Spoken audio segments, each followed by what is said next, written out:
dans la rue Triana. C'est la rue commerciale la plus importante aujourd'hui de la ville de Las Palmas, d'accord? Ici, on peut voir toute cette architecture moderniste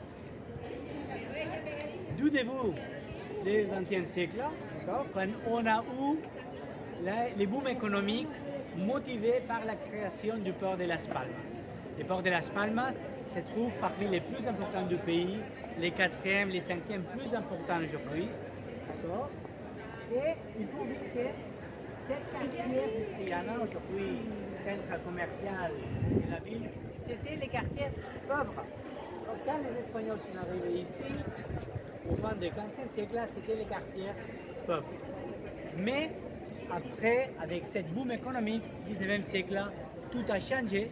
Et ce qu'on peut voir dans l'architecture, c'est exactement toute cette boom économique.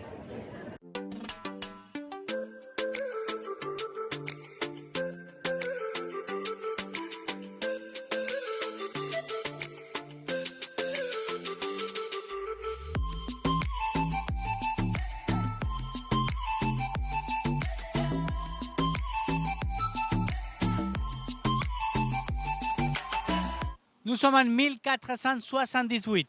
Les Espagnols arrivent à Las Palmas avec 400 soldats. D'accord? Et alors, ils vont choisir cet endroit où nous sommes parce que cette rue qu'on trouve derrière, c'était une rivière d'eau. Donc, ils avaient de l'eau. Voilà pourquoi on s'arrêtera ici. Ils vont faire les premiers campements derrière la cathédrale. D'accord? Et la rivière, ça va diviser les deux quartiers historiques. Vereta, les quartiers de la personne plus riche, de l'aristocratie, et Triana, les quartiers plus pauvres. D'accord? Comme tout ça, c'était plein de palmiers, d'accord? La ville, on l'appellera Las Palmas de Gran Canaria. Il y a la rivière au milieu, comme je vous disais, qui va diviser les deux quartiers historiques, Vegeta, Triana, les quartiers riches, les quartiers pauvres. Et regardez qu'il y a aussi la muraille.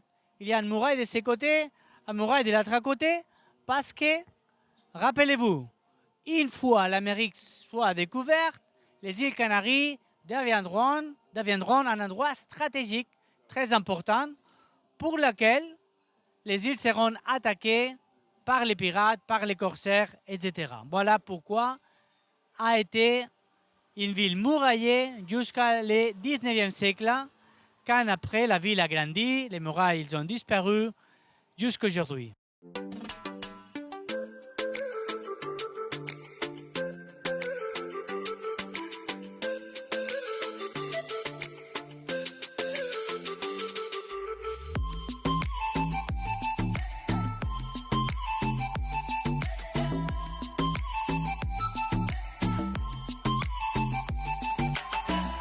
Nous sommes dans la maison Christophe Colomb, d'accord? Derrière la maison Christophe Colomb. Saviez-vous que Christophe Colomb aurait pu découvrir l'Amérique pour la France? Oui, en effet. Il a demandé d'abord l'aide au Portugal. Le Portugal va refuser, d'accord? Parce que les Portugais, ils ne croyaient pas que ça, on pourrait le faire. On croyait, les Portugais, que l'Atlantique, c'était trop grand et donc on ne pourrait pas les traverser. Après, il va demander l'aide aux Espagnols, mais les Espagnols étaient, la priorité pour les Espagnols, c'était surtout la Grenade, au sud de l'Espagne où il y avait encore les musulmans. D'accord? Et donc, il a dû attendre, d'accord, jusqu'au moment où il a dit oh, je ne vais plus attendre pour les Espagnols, je vais demander aux Français. Et seulement dans ce moment-là, c'est que la Grenade a été prise par les Espagnols et que les rois espagnols, ils ont fait l'investissement pour que Colomb puisse traverser l'Atlantique et arriver en Amérique. Qu'est-ce qu'il cherchait? Bien sûr, il cherchait les îles des épices. Il ne cherchait pas l'Amérique qui n'était pas connue. D'accord? En effet, quand il est mort, il ne savait pas qu'il avait découvert un nouveau continent.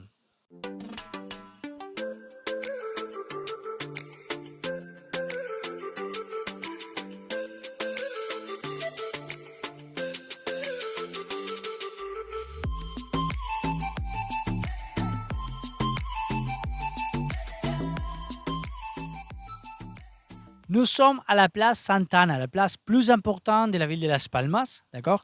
Et que c'est surtout important parce que c'est un modèle pour les places qu'on va faire après en Amérique, d'accord? Une place rectangulaire où il y a tous les pouvoirs représentés, c'est-à-dire les pouvoirs religieux, la cathédrale bien sûr, les palais de l'évêque, d'accord? De l'autre côté, on trouve la mairie, c'est la mairie de Las Palmas. Ici, la maison du gouverneur, d'accord? Et les maisons des personnes plus riches, ici, dans les pouvoirs économiques aussi, d'accord? Ça sera le corps de la ville pendant des siècles, jusqu'à aujourd'hui. Tout s'était fait ici, les marchés, l'Inquisition, les tauros, tout c'était ici, c'était les plus importants. Et cette place, on l'appelait, d'accord, Plaza de Armas, place des armes.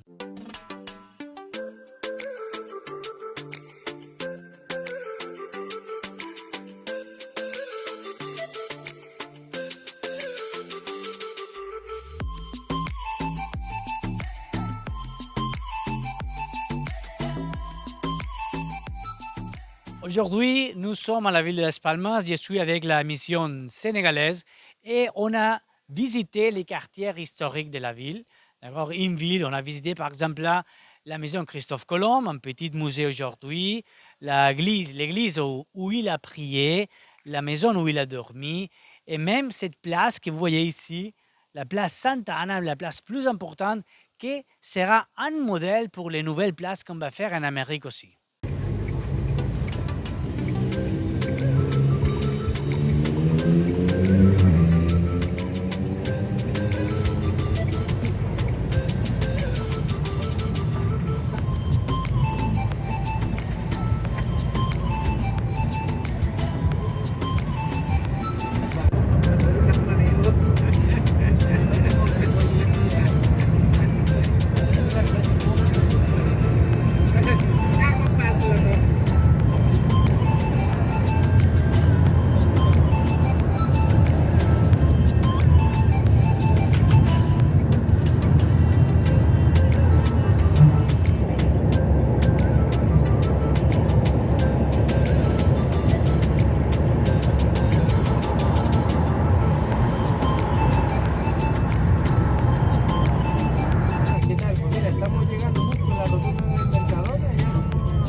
Ce n'est pas un ancien bâtiment, c'est un nouveau bâtiment. C'est-à-dire ils ont acheté le terrain et ils l'ont construit dessus. D'accord. Tiene 147 camas. 147 lits disposent actuellement. Nosotros estamos aquí en la entrada. Donc, nous sommes actuellement ici à l'entrée, vous pouvez voir. Las unidades de hospitalización son de 30 camas. Unité d'hospitalisation de 30 lits. Hay 4 de 30 camas. Il y en a 4 de 30 lits. Y hay una que es de, Et il y en a de une 10 qui est de 16 camas. 16 lits. En la parte de atrás están los quirófanos y el servicio de urgencia. Donc la partie de derrière, vous avez los quirófanos, c'est les blocs opératoires, d'accord. Hay una unidad de cuidados intensivos de 8 camas. Unité de soins intensifs. De quoi 8 camas. 8 lits, vous en avez, soins intensifs, 8 lits. 7 quirófanos. 7 blocs opératoires. El servicio de urgencia. Service d'urgence aussi, Que ahora vamos a ver. que vous allez voir maintenant, d'accord. Donde se ven entre 150 y 200 Où il y a entre urgencias 150 diarias et 160 urgences par jour. de pediatría, De medicina pédiatrie, médecine, general y traumatología. et traumatologie et médecine générale. Et chirurgie aussi. Tenemos un servicio de rayos Vous avez service de rayon que está justo aquí qui detrás. se trouve juste derrière. Radiología convencional, Radiologie conventionnelle, ecografía, les échographes, Scanner. scanners, y resonancia. la résonance aussi.